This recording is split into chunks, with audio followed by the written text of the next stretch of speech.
So today we are traveling virtually to Jewish Uzbekistan, and our tour guide today is Manashe Khaimov, who is a professor of Jewish studies with a specialty in the history and culture of Central Asian Jews at Queens College. He is also the founding CEO of SAMI, which is the Sephardic American Mizrahi Initiative. And so I imagine he is also going to be talking about his work in the United States as well. But I think before that, we'll get a deeper sense of the Jewish history of Uzbekistan. Manashe, I'm now going to turn it over to you. So you should be able to unmute now. Hello, everybody. Wow, we have such an amazing group of people. We got people from Mexico, Switzerland, Queens College, nice. Philadelphia, Virginia, Vienna, New York, Toronto,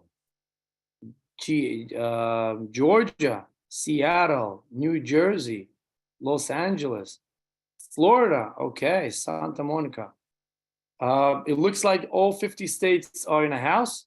And Atlanta, wow, this is such a lovely group. I'm really honored to present in such a amazing group of people. So first of all, thank you very much for inviting me. My name is Manashe Khaimov, and I wear different hats. Today I wear a hat with the logo SAMI, which stands for Sephardic American Mizrahi Initiative. But I'm also an adjunct professor of Bukharian Jewish history at Queens College in New York, and work with Sephardic life on college campuses, and really proud Bukharian activist in the Bukharian community. Okay, and we also have on this call, I have to record this moment, we have 259 people on this call. So this is amazing. Okay, so since we have so many people, if you have any questions or any comments or anything that you would want, ask, please do that. But in the chat, and we're gonna have our we're gonna have our facilitator reading the questions, and later on. So at any moment you feel that you would want to ask me a question, please just raise your hand or point out, and then I'll take questions tomorrow. Thank you.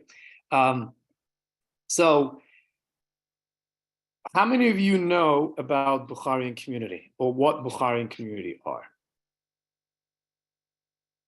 Just put in the chat. So something I want to tell you is a big story about my identity. So I came to America at the age of 14, and that's where I live right now. And I came here from Uzbekistan, a city called Samarkand.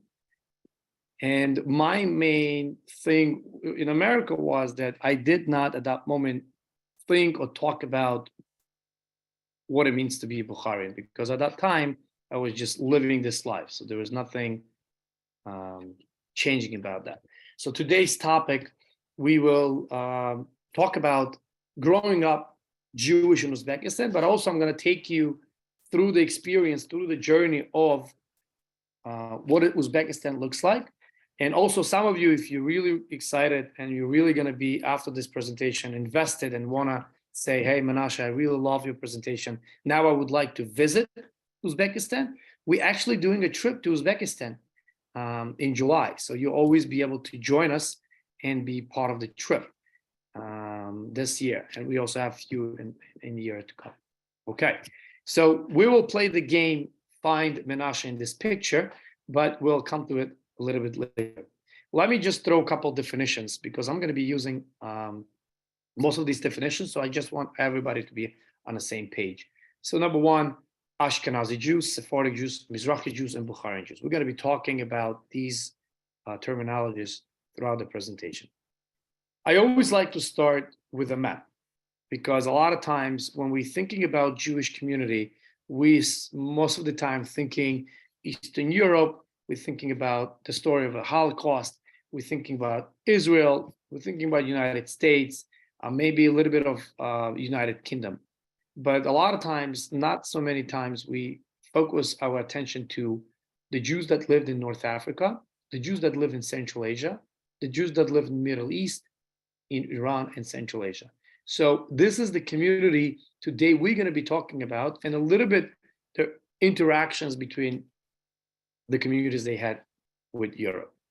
So for example, Ashkenazi Jews, the name Ashkenaz was applied in Middle Ages to the to Jews living along the Rhine River in northern France and western Germany. The center of Ashkenazi Jewish later spread to Poland and Lithuania. But the idea that the word Ashkenazi literally means it becomes from the word Germany. And we're not talking about the Germany, the location of Germany that we have right now. We're talking about Germany that is that used to look a little bit different geographically. So when we're talking about Ashkenazi Jews, I also want to think about the way of practice. So I think these terminologies are much easier when we're not looking at them from the geographical perspective, but when we're looking at them from perspective of Jewish practice or Jewish philosophy or Jewish thought or Jewish way of life. So Ashkenazim, the main Jewish way of life was developed or built or honed into in the Germanic lands during that period of time. Okay. So kind of, it's not an accurate map, but this is something kind of give you an example, an idea of, the terminology. Sfarad usually refers to people from Spain and then expanding to different parts of the world. The Mizrahim come from the Middle East and then expanding to the rest of the world. And then Ashkenaz coming from the Germany and then expanding. Again, this is not accurate 100% because there's a lot of cross-connection, interconnection. There's a lot of people are mixing and matching in many different places. And when we learn about Bukharian Jewish community, you will learn a lot about that. Then the Sephardic Jews, right? The Iberian Peninsula, dating back to Roman period. Again, this is the definition for the geographical moment, but I want you to think about for the moment of way of life and thought and philosophy. So the Sephardim are the Jewish community. If you're talking about from the observance perspective, these are the communities that, the Rambam himself would be identified from that community as well. And his thought of way of life, of way of living would be close to Sephardim as well. That's another attempt to kind of identify different pockets of the Jewish community. And then the Mizrahi Jews. This is a term that we use to describe Jewish community in origin of Middle East, North Africa, West Asia, and Central Asia, and Caucasus. And the term basically means Eastern. In Israel, this term has a lot of misconceptions, a lot of battles between the communities, how they're looking at it. There's a historical moment where it used to be a bad connotation to use that terminology. Now it's a little bit more, people are proud about this terminology being called Mizrahi Jews and connecting themselves as Mizrahi Jews. So, and then the term Bukharian Jews are becoming a Bukharian Jewish community is the Jewish community that lived in Central Asia for the vast majority of the period of time, and their name got developed because they lived in the Bukharian Emirate. And we're talking about 17th century up until 19th century. There was different periods of time, but the Bukharian Emirate stood there in the Central Asia where the prominent Bukharian Jewish community would be living and operating, which is in Central Asia, right in the middle of the Silk Road.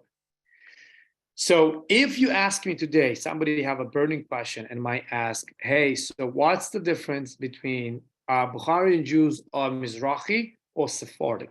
So my answer for you would be that the Bukharian Jewish community are considered to be a Mizrahi Jews, if we're talking about geographical structure of it, who adopted the Sephardic minhagim. Okay, So that would be the definition. However, Bukharian Jewish community, just like other Mizrahi communities, have their own distinct way of operating, way of doing certain different things, but most of it lays on the value those communities that put forward in terms of their observance. So why did I start talking about this topic, right? So my biggest question was when I lived, here in America, was why am I Bukharian if I'm not from Bukhara? This essentially was the core reason why I have started doing my independent study and research and got me in a position where I started to teach Bukharian Jewish history and write about it and present about it to make sure that it's not only access to the Bukharian community itself, but also it's access to the community at large. So I'm from Samarkand. So if you ask me today, technically I'm supposed to say I'm Samarkandian Jew. Or if we play this game, but we won't be able to do it because we have over 300 people on this call, what we're going to be talking about is I usually play this game where I ask people, okay, I'm a Jew from Syria, you would call him Syrian Jew. Jew from Russia, you would call him, you were supposed to be calling out Russian Jew. Jew from South Africa, you call him South African Jew, right? Jew from America, American Jew.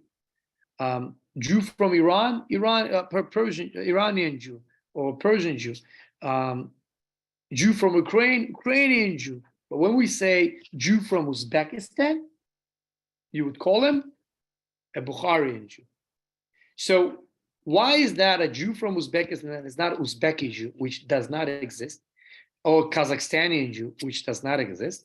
The term Bukharian only special for the Bukharian community. There is no non-Jewish people that identify themselves as Bukharian Jews, as Bukharian. So it's only honed in for very, very specific, special for the Bukharian community. So an interesting thing that I also want to tell you about the Bukharian community is that they have lived in the middle of the Silk Road, a prominent place in the Silk Road where they interact and inter-exchange many customs and cultures with the communities. So when I start doing my personal family tree, I have discovered that I have families from Iraq, I have families from Syria, Khalabim in particular, I have families from Iran, and I have families from Afghanistan. So it shows through my family tree that the Jewish community in Central Asia, I compare them to the Jewish community in America. How so? We're talking about the early community in America. How so? Remember that those times when Jewish people started arriving to the United States of America, there was a big moment where they tried to become as Americanized as possible. So they tried to be American Jews. They didn't want to be Polish Jews, Hungarian Jews, Spanish Jews, or any of those different differentiations. They tried to become as American Jews as possible. So today, vast majority of Ashkenazi Jews that came from different parts of Europe, even those Spanish Jews, the first Jews that actually arrived to the United States of America, they also identified themselves as American Jews. So it's no longer was important for them from which specific country and city they would come from. And that's why I compare that community to the Bukharian community, because in the Bukharian Jewish community, yes, there were core Jewish community that came there after the destruction of the first temple. However, there were more Jewish communities coming from different parts of the world and stayed there and prospered and lived, that today they would identify themselves as Bukharian Jews. So it's a similar story of the American story, that the people wanted to be so connected to this Bukharian Jewry that they wanted to identify and call themselves as Bukharian Jews. So very brief Jewish history I want to give you. So we're talking about the period where the Jewish nation was separated into two nations, the Kingdom of Israel and the Kingdom of Judea. So we have at that moment, the Jewish community were split, and they had not so many pleasant interactions with each other. Assyrian Empire, that was right here up in the north, took advantage of that and conquered the blue area of Israel, and that happened in 722 BCE. So, and then this is the time when the 10 lost tribes term becomes prevalent, right? That's when the Jewish community gets dispersed all across Assyrian Empire, and that's when we start learning about these lost tribes of the Jewish people that got dispersed all around the world. Then later on, the Nebuchadnezzar, who was the king of Babylon, he conquers the second part of Israel, that was the kingdom of Judea, and he conquers it, and in 586 destroys the first Bet HaMikdash, the first Jewish temple. And at that moment, he would take his captives and bring them to Babylon, Iraq. And there is some historians also agree that some of these captives, he took it all the way to his kingdom, very close to Central Asia. So there is one of that opinion exists out there. So then later on, the Persian Empire emerges. The Cyrus the Great of Ahmadiyya's dynasty absorbs Babylon into its empire in 539 BCE, allows the Jewish people to move back to their home country, and not only Jews and other communities as well. So the majority of the Jewish people stayed in Babylon. The small percentage goes back to rebuild the second temple. And those communities that actually stayed, they continued to going eastward and ending it up in Central Asia. And the first establishment, the first Jewish settlement happens in, where do you guys think? Merv and Balch. That was the first Jewish settlement in Central Asia, right after the destruction of the first temple, and after the Nebuchadnezzar conquers, and after the Persian king takes absorbs the Babylon into their kingdom. So Balch and Merv becomes the first Jewish settlement. So at this moment, the Jewish community would not identify themselves as Bukharian Jews. What would you think they would identify themselves as? Bnei Israel. Exactly. Bnei Israel. They would call themselves the children of Israel. So how did they end up there? But we talked about it. It was a very robust, during the Persian Empire, there was a royal road, was called, which later on turned into become a Silk Road. And that was the way they got into the Central Asia and lived there and prospered there. And so my ancestors were one of those people that never went back to see the second temple and continued going eastward and stayed in Central Asia and lived there for as long as I moved to the United States in 2001.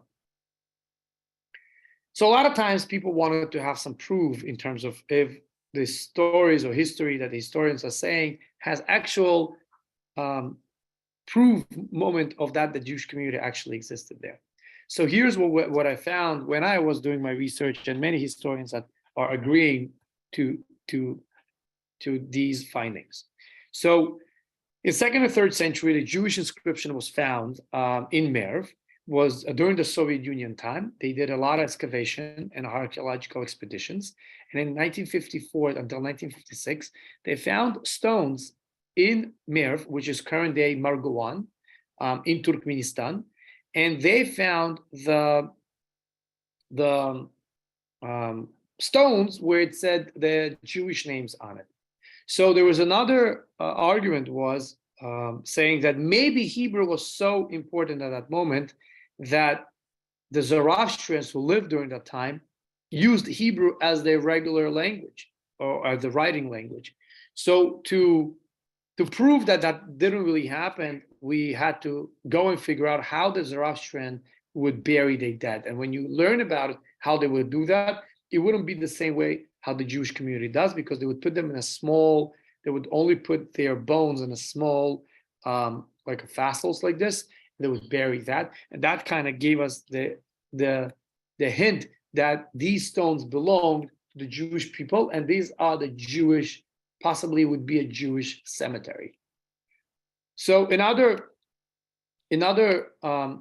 document that we know about it is a mentioning about the Jewish community in Central Asia in Talmud, in Gemara. It talks about Rabbi Shmuel Bar Bizna, who happened to come to Margwan, and they brought him wine, he did not drink it. They brought him beer, he did not drink it. So the whole Gemara moment, the whole Talmud moment talks about the stringency about what do you do when you're not sure about preparation of the wine or preparation of the beer, whether or not you'd be able to do a blessing on it, right? As a Jewish custom, we do a blessing before we start the meal on all of our holidays, including Shabbat. So at this moment, it talks about just that.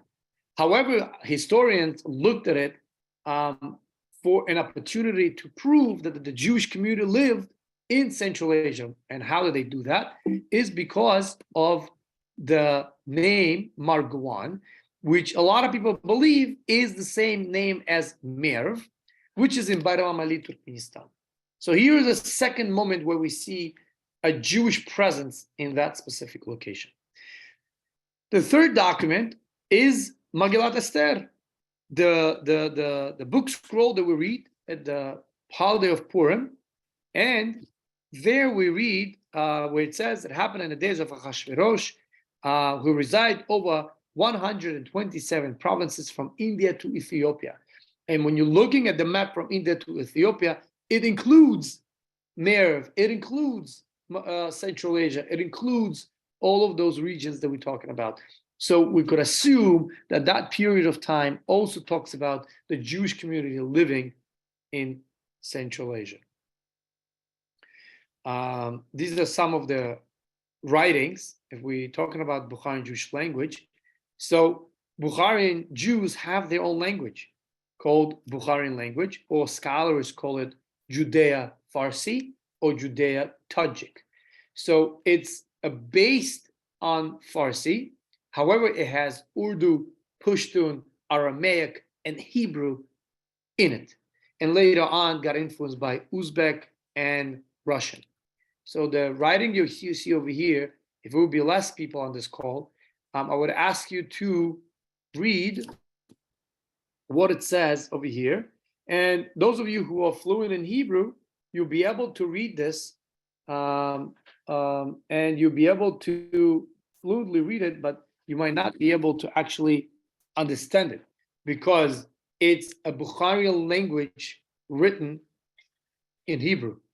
So if I'll read it for you, it basically says, Yakumim kime donat, Yakumin man medonam, Yakumim chudoi darchi olamim. So basically, it's a song that we sing for Pesach, where a majority of the communities would sing, who knows one, I know one is God, right? Or in Hebrew, you probably heard the song, Echad mi yodea, Echad ani yodea. So it's the same song, just in Bukharian language.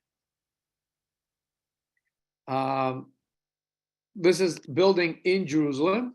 I want to show you really quickly. And then we're going to go into actual Uzbekistan, because part of this program is not only learn about Bukharian Jewish history, but also visit Jewish Uzbekistan. So this is the building in Jerusalem. I was recently there in Shkunata Bukhari, that was built by the Bukharian Jewish community.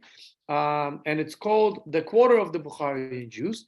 And today, if you go to Israel, you'll be able to visit. This house actually is the house of Arishay Yagudayev. And there's an interesting story about it. Today, it's used a school for Haredi children, but back then it was a beautiful house, one of the biggest house in that location, and it's a house of Mashiach. So there was this story that the Mashiach will come from Tzfat, and he's going to be walking towards Jerusalem, and before he's going to go to the Beit HaMikdash, he's going to need a place to rest. And a Bukharian guy from Yagudayev family, who is also my relative, would build this house for him to rest. So I always say on most of my presentation, and we have over 300 people on this call, if any one of you feel that you are Mashiach, you have a prime real estate right now waiting for you in Jerusalem, please go, take it, and claim it. It's yours. I know I usually get lots of laughs when I say that, and I think I only received one email when a guy said, I believe that was Mashiach, but when I knocked on the door, they really literally kicked me out. So just take a photo next time, send it to me. I just wanted to learn about it. So what is that showing you? The reason why I usually like to show this in my presentation, not to show off about Bukharian wealth, but more to say that the Bukharian Jewish community were always thinking about coming back to Israel, right? When they said next year in Jerusalem, they literally meant it. And it was before the big push and before the creation of Zionist movement and big push of the Zionist movement to bring the Jewish people back to Israel, the Bukharian Jewish community already came there and started establishing and building. So most of the buildings were finished in 1890s, but the Jewish community would come there from 1830, 1840s, 1860s, and they would come and start establishing the Jewish community in Israel. So we're talking about before the Zionist movement started, creating a systematic idea of let's move to Israel. So we could see the Zionism at its core before it was anything organized. And the reason why I also like to show that is because when you learn about the Bukharian Jewish community, and I say this a lot in many of my presentations, and I want to make sure I don't forget to say it here. So a lot of times people are saying, Manashe, why are you so obsessed about Bukharian community? Teach people about other Sephardic Jewish people around the world. And I do that, but I strongly believe that learning about Bukharian Jewish community, you learn about other Jewish communities right away. So when you learn about Bukharian Jewish community, you learn about Jewish community in Israel. You learn about the time of the Holocaust and the time of the World War II, how Bukharian Jewish community were hosting all the refugees that came to Central Asia and gave them a safe haven for them to prosper and keep the Judaism, right? The Rebbe's father, who was sent to Siberia, stopped in Kazakhstan, and the Bukharian Jewish community gave him this safe haven to continue practicing and keeping Chabad alive, and he was alive, and Chabad was alive in Kazakhstan because of the Bukharian community that were prominent there. So there was lots of information that you'd be able to learn. When you learn about Bukharian Jewish community, you learn the fact that when the immigration process happened and the Jewish community had to move to the United States or to Israel, they established themselves in Vienna. That's where the third largest Bukharian Jewish community today is. Where? Is in Vienna. The first largest Bukharian Jewish community is in Israel. We're talking about 160,000. Some people say it's 200,000, depending which fundraiser you attend, by the way. And in America, we have about 100,000 Bukharian Jews, primarily about 70,000 of them in Queens, New York. And the third largest, like I said, it's in Vienna. And if somebody can guess where's the fourth largest in the world, please put it in the chat and I will see if you're correct. Okay, so I'm talking about Bukharian Jewish community in Israel. I gave you a hint. If you're Mashiach, go grab your real estate. It's prime, it's beautiful, gorgeous building. Here I want to show you a house in Bukhara. So today, if you go to Uzbekistan and you would like to visit, you'll be able to see the Bukharian Jewish community. This is what you'll be able to see it. This is inside the house of the Bukharian community. And some people are saying, oh, wow, did the Bukharian community build synagogues inside the houses because they were persecuted and maybe they were not allowed to go out, and that's why this looks so beautiful? My answer to you would be, all of that did happen, but this beautiful place was built for guests. It wasn't built just for a place to pray. And this shows another piece of value of the Bukharian Jewish community, right? The value of Israel, the value of hospitality, And later on, I'll show you the cemeteries and how we're taking care of them, the value of our history and heritage. So on my recent talk, I was in Jerusalem. I was presenting there. And then when I was presenting in South Africa, in my recent talks, people usually ask me, what's the difference between Bukharian Jews and any other Jews? What's the similarities? What's the differences that we have? And sometimes it's very hard for me to start pinpointing, oh, Ashkenazim are like this, Sephardim are like that, oh, Bukharians are like this, because then it becomes generalization, and you're generalizing a lot of communities, because then we have other American Jewish communities, we have conservative, we have reform, we have modern Orthodox, so there's so many different communities, and you start pinpointing it, and it becomes like you either putting one down and one up, or you really generalizing, and I didn't like that feeling to continue doing that. So my answer right now is, I think, very simple one, and I think it's very more understanding. And for people to understand why their community is acting a certain way, it's much easier with what I'm going to tell you right now. I think the biggest difference between the Jewish community across the world, depends if they're Bukharian, Kafkazi, Georgian, Ashkenazim from Poland, from Europe, from Hungary, and denominations, and you name it, is the values. Is the values that they feel prioritized for their community. And I think that's what it is. That's bottom line of how the Jewish community operates in today's society. So for the Bukharian community, the value is Israel. That's why they went all the way and built the whole Jewish quarter and make sure that the Jewish people will go back to Israel. And that's why the majority Jews from Bukharian community live in Israel and not elsewhere. The second thing will be hospitality, and look at the beautiful houses that we built, and we build nice, beautiful guest room. There's also this tradition, again, it's like a hidden tradition. If you have one bedroom apartment in America and somebody comes, you even let them sleep on your own bed because you want to make sure that your guests feel comfortable and you want to make sure that they'll be happy. So that's the second. And the third thing, if you look at the cemeteries in Uzbekistan and other parts of the Central Asia, they're well kept. It's like parks, it's like museum. And you might think about, all right, people passed away, what's so problem about it? But I remember when I was in college, I flew into Belarus and I was volunteering to paint and to clean cemeteries in Belarus, and they were in very bad shape. And when people go and travel to Uzbekistan, we don't need volunteers there to do this work. So you could see the value of heritage and preservation and continue. Again, you see, when I just did a small comparison right now, and it really showed, oh wow, Belarusian Jews are not really caring for the cemeteries. And that's why I don't like to do that. But at the end of the day, there's different values, right? So different values, we all have same values, but it's what we're prioritizing for our communities. And that's bottom line, and that's the difference. And I'm going to wait a little bit at the end when I'm going to talk a little bit about my organization that also hones in this conversation of values. Okay, this is a building, you see, 1895, the Bukharian Jewish synagogue that was built in Old City. This is a trip I did for young people.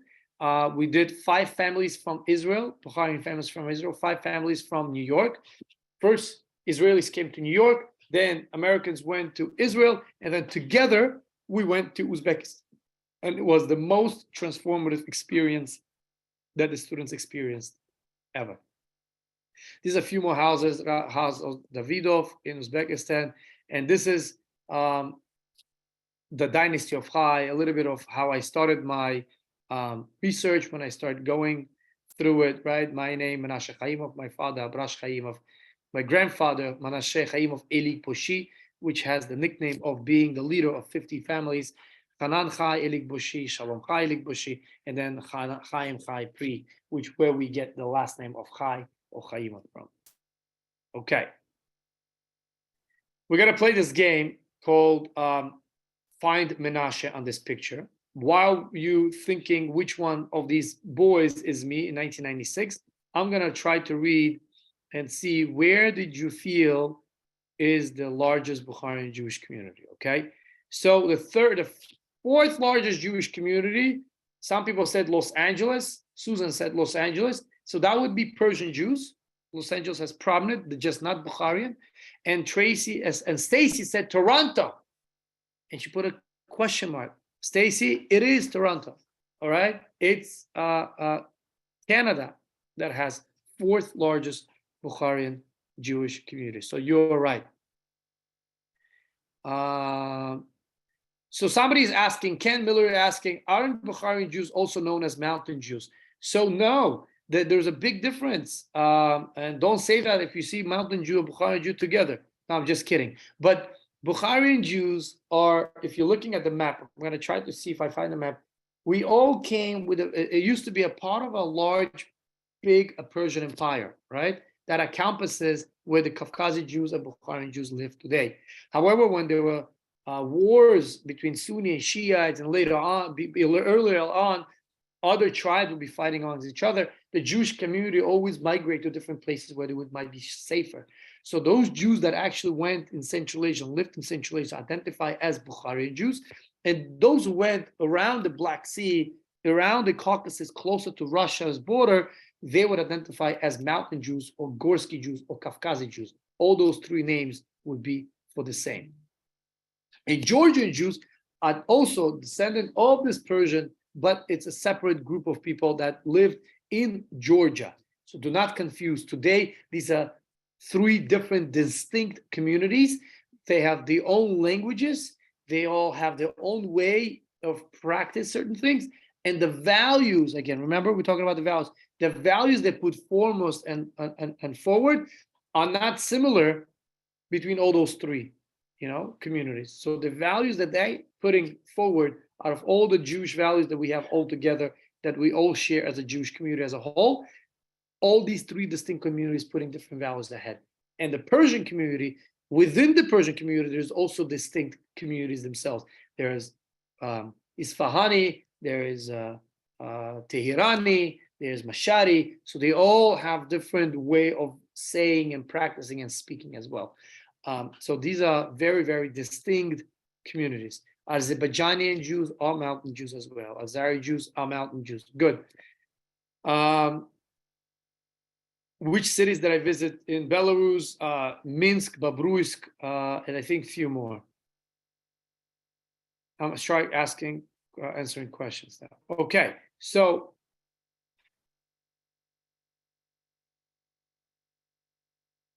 okay. So we're gonna read some of the questions. So, okay. So somebody said you are in the upper right corner of the picture. Upper right. This guy right here, I'm assuming, right? So thank you for participating, Sharon. Who else? We have one more. Somebody said I'm on this guy. No. So this guy right here with a beautiful smile. Look, I'm gonna do the same smile. No, it didn't work out. Okay. So it's the guy right over here in the middle with the kippah, with this sweater. This is me in 1996 in a yeshiva in Samarkand. So we have a beautiful yeshiva. I still keep in touch with some of these guys. And interesting, from this picture, some of us went to the United States, others to Israel, and some of us even went to Germany. So that was also very interesting. A moment. So today, when you go to Uzbekistan, this is my father, Manashe Khaimov. This is Khaimov residence in Samarkand. This is the house that was acquired by a local community, and they invited us. You see, we came in. First thing they did, they invited us to the house for some hot tea, just to communicate with us and kind of remember who sold the house to them, and just kind of having regular conversations. I went to one of my great-grandfather's houses, still discovered some of these books, and again, try to bring them back. And if you're going to the Bukharian Jewish cemetery, look at the cemeteries. You see how clean they are. There's no extra grass. Now it looks even much more beautiful. This is my grandfather buried there, Khaimov Manashe. Well, that's my great-grandfather, Hanan, and that's his wife, Burcho. So they all lay right in prominent locations. If you see these gravesites, they don't have pictures because this has happened before the Soviet Union graves. So during the Soviet Union, they allow us to pick pictures. Before that, there was not so prominent. So it changed as the groups were there. This is a picture from Gumbaz, the synagogue Gumbaz, which is over 150 years old. And it's still standing today. And this is the synagogue where I had my bar mitzvah, okay? Where it's has this beautiful dome. Gumbaz means the dome, and it has this beautiful dome. So from the outside, it looks like a mosque. But if you look particularly on top, you'll see there's Magen David. And then right next to it, not far away, but if you see other domes there, that looks like a mosque. They will have like a moon. So then you know it's a mosque. Okay.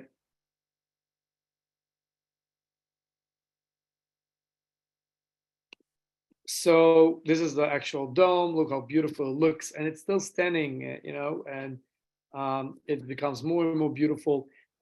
This is the house of family of Kalontarov. They very invested a lot building the synagogue. And this is the outside. I remember during Yom Kippur, we had 4 minions. There was 1 minion inside here, inside the synagogue. There was synagogue here, and there was synagogue outside, and there was one here laid out. I still remember as a boy how, you know, if you come too late to the synagogue, you won't be able to get in. So people would just be outside in a courtyard, outside even the door, just to hear that shofar blow right at the end to let you know that the fast is over. And then everybody would pray Aravit, and then we will go home and start eating. But I still remember those moments where this synagogue would be filled with lots of people. Samarkand is my city. This is the beautiful place called Registan, and it was built during the time of Amir Timur. And when he built this, he wanted to be a prime real estate, but also a navigation for the merchants. So imagine you traveling in a desert for a very, very long time, and all you see is sand.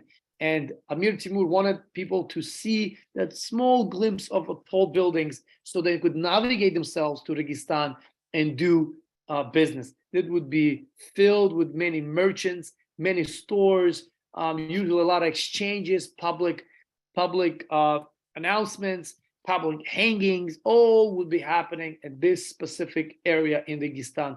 It's still standing today. So if you're going today to Uzbekistan, when you go to Tashkent, it looks like Belarus. It looks like this post-Soviet type of place. It has beautiful architecture. It has nice skyscrapers. It becomes more modernized. It has the deepest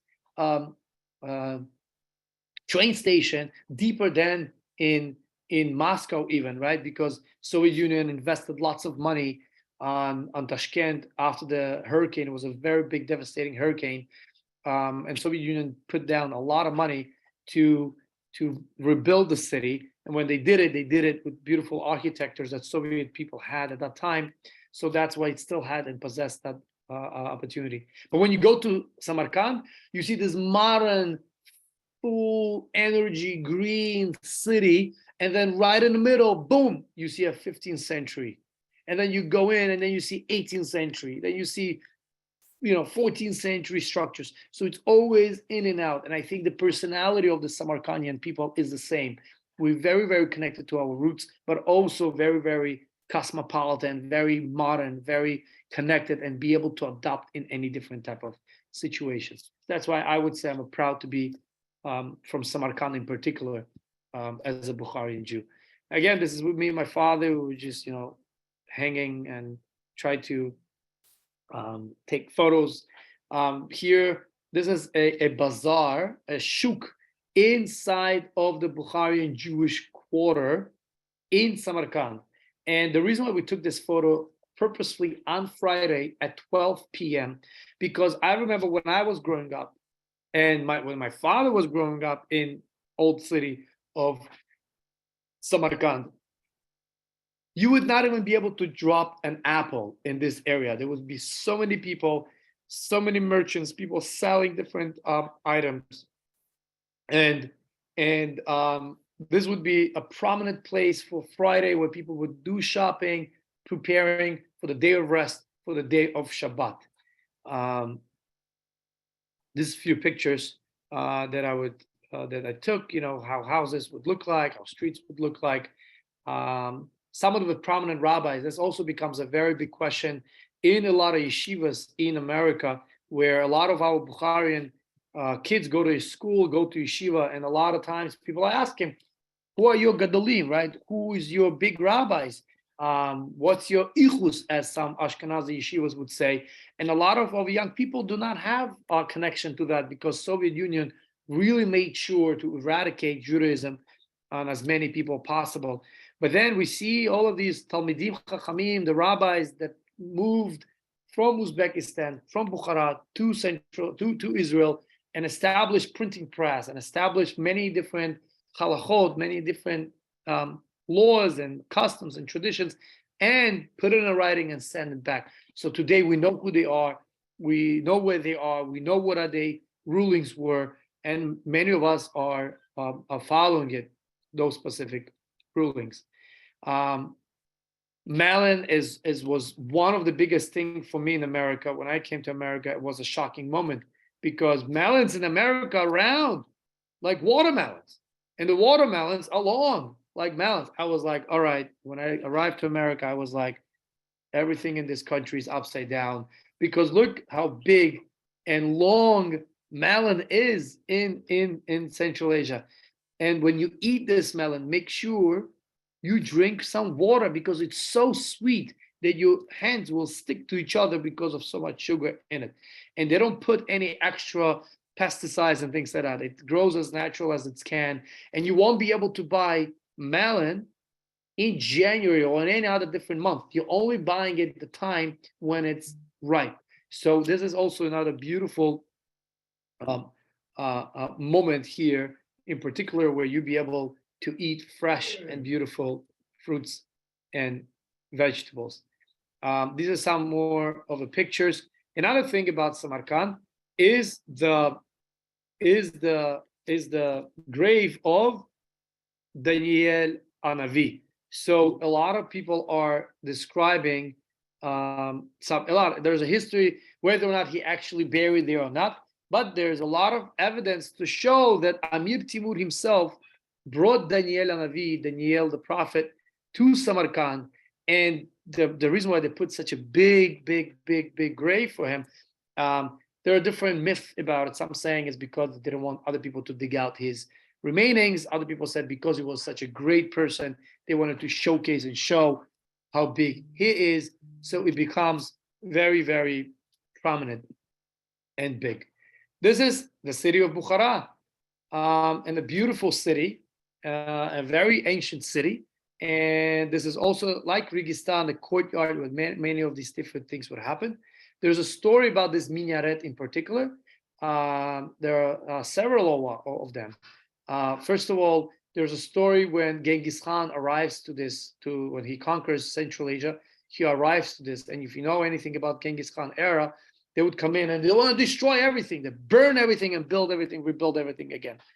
But when Genghis Khan shows up on a horse, he looks up to this minaret, and his hat fell. When his hat fell, he actually bent down to get it, and at that moment he didn't want to destroy such a big structure, because he said, if I have to bend for this beautiful structure, I'm not gonna destroy it.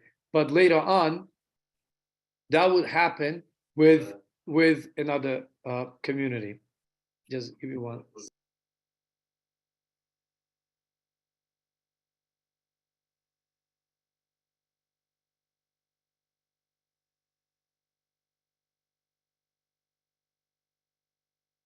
Yeah.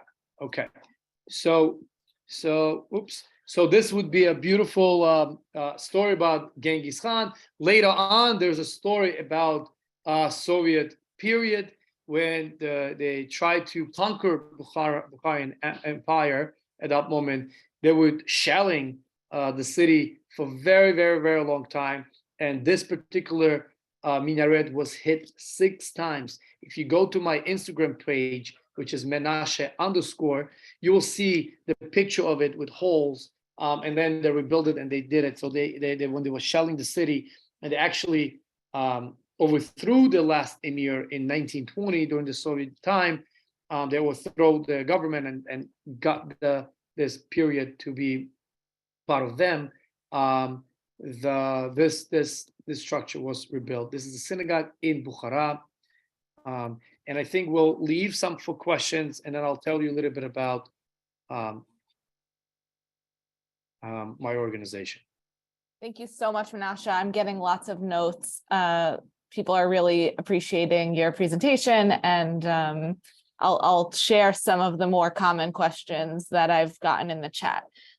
So people are very curious about what the interaction was between Bukharian Jews and Ashkenazi Jews who were fleeing from World War II. Was there a lot of resources that were given to help refugees? Was there tension? Yeah, so there was no in particular tension. I always talk about that there was the Jewish people would fight war on both ends. One war where the men would go and fight with the Soviet army against the Nazi Germany, and then the second is when we absorb all of these refugees that would come. So they tried to help as many people as possible. When I did a project, actually, there was a project that I was involved called Bukharian Lands, and you'd be able to go and see it online. And maybe you could share it with everybody when you send them the link, that video, where we talked about the Bukharian Jews during the World War II. And there was a conversation about how the Jewish community chose who they want to bring to their house. So the more observant one would bring more observant people into the house, so that there is no clashes with, kashrut and halakha and stuff like that. And others who were more traditional or more traditional will bring those. And I asked them, how did you identify who was who? How do you know who's more observant or not? And they would say, usually you would tell by women, the way the woman would be dressed. So if the woman is like more covered, I would say, then they would say, okay, she would be. So that's how they did it. And the synagogue, the parts of the synagogue of Gumbaz also was given to the refugees. And a lot of houses by Soviet Union were taken away from Bukharians, and they forcefully would put in non-Jewish refugees in there. So the Soviet always tried to kind of bring non-Jews into the Jewish community to mix it up, and the Jewish community really tried to do it. So in Samarkand, Bukhara, the Jewish community of Ashkenazim and Bukharian were very, very good. In Tashkent, it was a little bit of division. Cemetery, they wanted to have their own cemetery. So it was in the Bukharian cemetery. Until today, there is a wall between Ashkenazi and Bukharian ones. The Ashkenazim wanted their own. And there is also two synagogues that the Ashkenazi community wanted to have their own synagogue. So in Bukhara and Samarkand, they integrated very well, but not in Tashkent, they did not. Thank you. So that talks a little bit about some of the Jewish populations that were moving into the area. You also mentioned lots of Bukharian communities outside, including Queens and Vienna. Can you talk about what pulled people into particular areas? Why was there this emigration? And then also, why did they choose where they landed? Thanks to the immigration policies in America. And if you remember, there was different periods of how the immigrants were supposed to be coming here. There was one where if you had a family member, then they could apply for you and you'd be able to come. And then it stopped. And then the new reform happened about the immigration, where you had to have a sponsor. And when that happened, the Jewish Federation and the Jewish community reached out to many different communities around the country and asked who would like to sponsor. And people start sponsoring in different parts of the state. And when that happened, people start moving. Well, we know for sure to New York, to Queens, Bukharian Jews always wanted to come to Queens because there was already established Bukharian Jewish community here. Matter of fact, the first date that we have an actual 501c3 status organization that was registered in Queens was in 1963. So we have an organization that was registered as Bukharian Jewish Community Center. Still exists till today. But at that time, it was already here in America, in Queens. So that's why we know that majority of Bukharian Jews wanted to come to Queens, but the rest ended up in other places because there was also a period. And when I was immigrated here, they told us if you want to go to any other states, it's free. But if you want to come to New York in particular, you have to pay $3,000 to come to New York. So if family will be able to afford that, they did. If they didn't, they would go to wherever they would send them.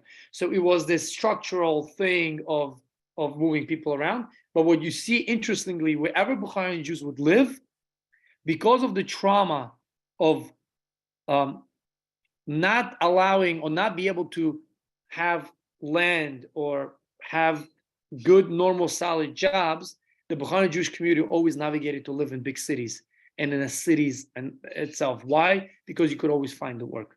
So that's why Samarkand, Tashkent. But when we were allowed to buy, different type of land and other places, then at that moment, people start moving out to like suburbs area. And like in New York, you see right now, people are moving to Long Island, to Great Neck, and other places because it's free and open. Mitchell in the chat is very curious about why people moved to Vienna in particular. You spoke about the U.S. immigration laws. Was the same thing true, that it was simple to move there? To Israel? To Vienna.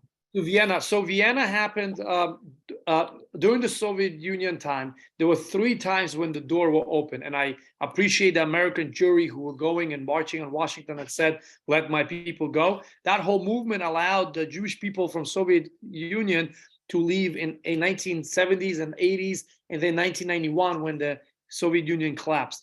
So in 80s and 70s, the Jewish people, all they needed to do is just leave the Soviet Union. That's all they needed to do. And the Israel and the United States, they set up their offices in Italy and in Vienna. So the idea was, you come to Vienna, as long as you leave Soviet Union, then they would try to help you, either get you to Israel or to get you to America. In Israel, they put you on the next flight, which would be in a week from now, or in 3 days from now. To America, it would take you a couple months, 3, 4, 5 months to get there.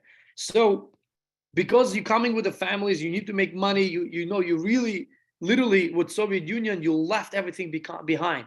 It wasn't like those other immigrations that you came with money, so you had to leave everything. So when you have families, you 2 older brothers start working, adapting to the situation. So you live in a country for 8 months before you go to America. You had to live somehow. So people found a job, they start making money, and then they were afraid to start fresh. They said, okay, you got the documents, go to Israel, you go to America, I'll stay here. If anything, I'll always come to you. And it happened that people didn't, and people stayed. Some people went to Israel, came back to Vienna because they already started working. But because this moment of moving to different places took a long time, couple months, even sometimes to a year, to come to America, people established themselves in those places, in Italy and in Vienna. We also have a Bukharian community in Italy, and that kind of got them towards those places, and that's why they stayed there.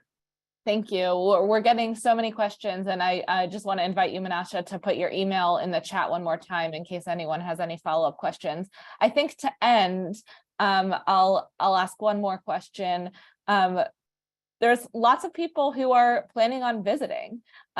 Is there anything they should know? What is the Jewish community like now? What sort of hidden places should people look out for that may not be on the normal itinerary? In Uzbekistan? Yes. First of all, you should come with me, because when you go with any other guides, all they're going to show you is a cemetery, synagogue, and that's about it. When I'm doing my tour, I tell you about the streets. The second thing, reach out to us. I'm putting together a beautiful Jewish guide of Samarkand, Jewish guide of Uzbekistan, where he actually talks to you about each street, who does it belong to, what's their background information. So you have this actual guide. It's going to be virtual online that you'll be able to download, and it's going to be in your hands that you'll be able to read. So that's going to be out hopefully soon, maybe in a month from now, and you could get that. But essentially, there is, you would have to just Google stuff. Do it this way: Google in English, put it in Google Translate in Russian, take that Russian word, put it in Google in Russian, and you'll get much more stuff if it's in Russian. Thank you so much. I know I have tons more questions, but we are out of time. Manashe, thank you. Thank you. This was wonderful. Thank you all for being here. We'll see you at our next tour, everyone. One last thing I want to say is, before everybody leaves, is that in our organization, SAMI, our main thing is to work and create Sephardic life on college campuses, and bring the Sephardic voices out there, and really build the leadership training, leadership opportunity for our students. And on top of everything else, the way we set up pomegranate for our community, and I hope that we start thinking about Jewish community as a pomegranate. Why? Because when you look at a pomegranate, every seeds are looking towards different directions, and there's layers that covering between them. So sometimes in America, we don't okaying it to be okay, to be different. So if every community is just separated and they're doing their own thing, it's okay, as long as we have these bridges of interaction and willingness to learn from each other and connect with each other and respect with each other. And with that, this is what we're preaching to our students, and this is what we're preaching to everybody that comes with us. And I think it all comes from me living in Uzbekistan, in Samarkand in particular, and being invested and connected with so many different communities and so many different languages. So I appreciate Myra for this amazing opportunity, and all of you who's signing in. Such a big crowd, such a big turnout, over 300 people. We were closer to 400, and I know there's 800 of them registered. So I'm really, really grateful, and thank you very much for participating. And I hope for many, many more visits. And please connect with us. Thank you so much. I love that analogy of the pomegranate. Thanks for finishing on that note. All right, everyone, we'll see you at our next tour. Have a wonderful day. Thanks again, Manashe. Thank you. No problem. Bye-bye.